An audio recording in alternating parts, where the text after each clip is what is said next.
अब हमारे पास 3 रूम खाली थे, तीनों कमरे भर गए कि नहीं भर गए? हॉस्टल में अब जगह बची है, दूसरी चारपाई की जगह बची है, जो चारपाई ऐसे बिछी होती है। एक स्टूडेंट तो ऐसे पढ़ता है, दूसरा वाला बोला मैं ऐसे पढ़ूंगा, तो 3 लोगों की और वैकेंसी इसमें बन रही है। समझ में आ रहा है बच्चों? Yes sir. मैं इसको थोड़ा सा छोटा कर देता हूँ।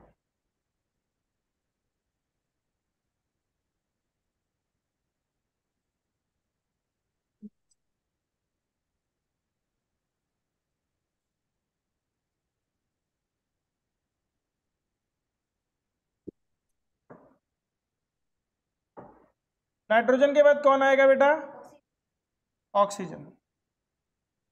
देखो अभी मैं तुम लोगों को याद नहीं करा रहा हूं, अभी मैं सिर्फ समझा रहा हूं कि इलेक्ट्रॉन घुसता कैसे है। तो पहले वाले में 2 आ गए, दूसरे वाले में भी 2 आ गए, 4 निपट गए, तीसरे वाले में कितने आएंगे? 4। 8 लोग हैं तो 2 2 4 4 8। तो पहली वाली बिल्डिंग में गए भैया, बोले लो 2 लोग के लिए जगह है। दूसरी वाली बिल्डिंग में 2 लोगों की जगह है। तीसरी वाली बिल्डिंग में बोला भैया 6 लोगों की जगह है, तो बोला पहले तो 3 ऐसे भरे, चौथा आदमी बोला भैया तुम इस वाली चारपाई पे जाके सो जाओ। अभी भी 2 खाली है, अभी भी 2 खाली है, दिखाई दे रहा है? नाइट्रोजन 9वें नंबर पे, क्लोरीन। क्लोरीन का number 9, 1s2 2s2 2p5, 1s2 2s2 1 2 3 4 5। उसके बाद आ जाओ आप neon. Neon neon neon neon neon neon neon neon neon neon neon neon.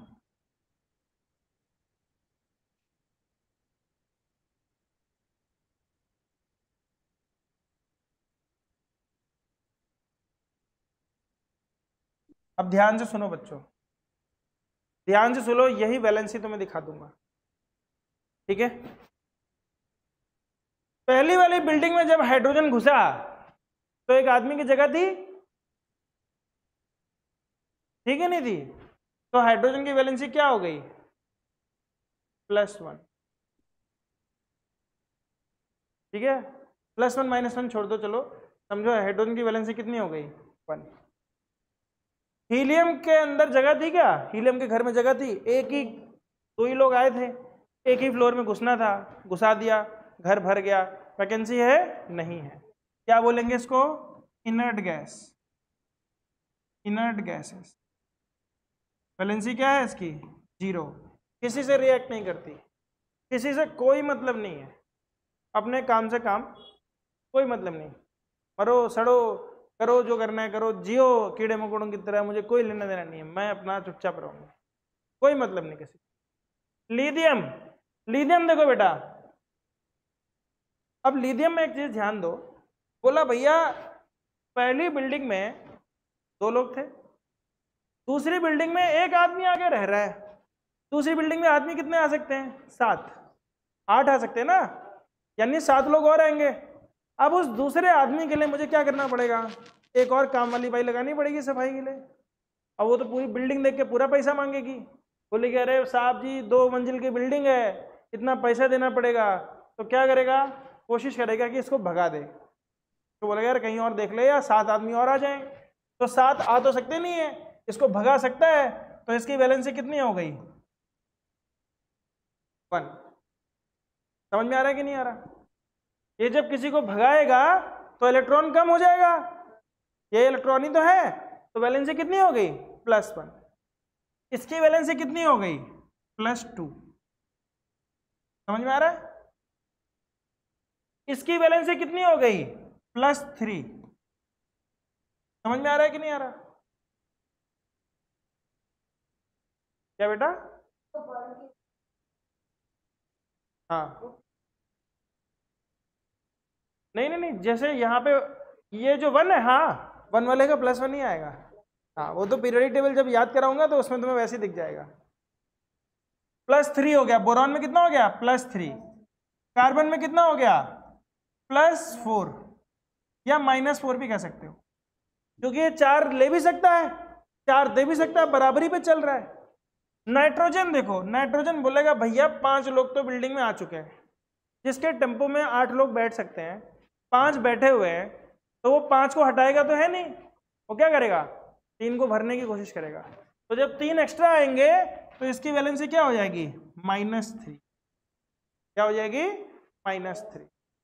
3 extra भरेगा ना ये, ऑक्सीजन की क्या हो जाएगी -2, फ्लोरीन की क्या हो जाएगी -1 और नियॉन की क्या हो जाएगी। बोला भैया मेरे को किसी से कोई लेना देना नहीं, मैं इनर्ट हूं, मैं क्या हूं इनर्ट हूं। बोलो बच्चों वैलेंसी समझ में आई?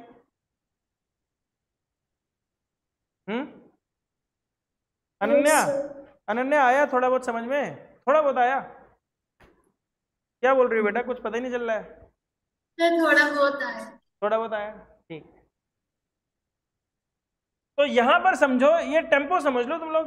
पहला आदमी एक टेम्पो में बैठा है तो बोलेगा भैया उतर जा यार शांति हो जाएगी, या 2 ही लोग बैठ सकते हैं तो बोला आजा भाई मजा आ जाएगा। एक बाइक है, इसके पास बाइक है, पहले वाले के पास बाइक है, दूसरे वाले के पास एक बाइक भी है और एक ट्राईसाइकिल है। ट्राईसाइकिल में कितने लोग बैठ सकते हैं? नहीं, दूसरे वाले के पास एक बाइक तो पहले वाले की है, एक दूसरे वाले की है, तो इसमें एक आदमी बैठेगा, बोलेगा यार ये फालतू में बाइक निकलवा दी, बाइक अंदर कर दो, तो इसकी वैलेंसी कितनी होगी +1। जो इलेक्ट्रॉन देता है उसकी वैलेंसी +1, जो इलेक्ट्रॉन लेता है उसकी वैलेंसी -1। जिसमें इलेक्ट्रॉन कम है, अब लेगा कौन? देखो लेने वाले आखिरी के 3 है, देने वाले शुरू के 3 है। समझ में आ रहा है? पीरियोडिक टेबल दिखाता हूं तुम्हें, चिंता मत करो, ध्यान से देखना बच्चों। दिखाई दे रही है? ये शुरू के 3, 1 2 3 कौन से हैं? देने वाले। कार्बन बीच में है, एकदम जस्ट मिडिल में है। नाइट्रोजन ऑक्सीजन फ्लोरीन कौन है? लेने वाले। बोले तुम्हारे पास फालतू है? बोला हाँ फालतू है। बोला हमें दे दो यार, हमारा कम पड़ रहा है। बोलो किसी घर में एक आदमी फालतू बैठा हुआ है और एक घर में एक कमरा खाली है, तो बोलेगा यार तुम वहां से यहीं भेज दो, दोनों जगह काम वाली बाई आ रही है सफाई करने के लिए। देते हैं, स्टार्टिंग के 3 देते हैं। अब एक चीज और ध्यान दो बच्चों, इन दोनों के एलिमेंट में हाइड्रोजन लिथियम बेरिलियम, अपनी अपनी नोटबुक में देखो लास्ट में S1 है कि नहीं है? S1 और S2 S है कि नहीं है? हाइड्रोजन में, लिथियम में, बेरिलियम में लास्ट में देखो, एक में 1S1 है, 2S1 है, 2S2 है कि नहीं है? तो हमने क्या बोला उसको? S block element. क्यों बोला S ब्लॉक? क्योंकि उसके लास्ट में S में घुसता है इलेक्ट्रॉन। इसमें देखो बेटा, बोरॉन में देखो लास्ट में क्या है? 2p1 है, फिर 2p2 है, 2p3 है, 2p4 है, 2p5 है, 2p6 है। तो p वाले कितने हो गए? 6। तो हमने बोला p ब्लॉक एलिमेंट, क्योंकि इसमें जो भी इलेक्ट्रॉन घुसता है किसमें घुसता है? p वाले में घुसता है। इसमें जब भी घुसेगा S वाले में घुसेगा। ठीक है, आज की क्लास में इतना ही करेंगे। कल हम और नए 10 एलिमेंट लेंगे और इनको भी देखेंगे, थोड़ा सा रिवाइज करके चलेंगे, अच्छे से समझेंगे। ठीक है, तो कल सुबह 10 बजे ठीक रहेगा? कल सुबह 10 बजे हम मिलते हैं बच्चों यहीं पर, और कल कोशिश करेंगे 2 घंटे की क्लास हो या 1 से 1.5 घंटे की क्लास हो, ताकि हम इस टॉपिक को और डिटेल में समझ जाएं, वैलेंसी आप लोगों को क्लियर हो जाए। आज की क्लास में किसी को कोई डाउट? आज की क्लास यहीं खत्म करता हूँ। जय हिंद, जय भारत। उम्मीद है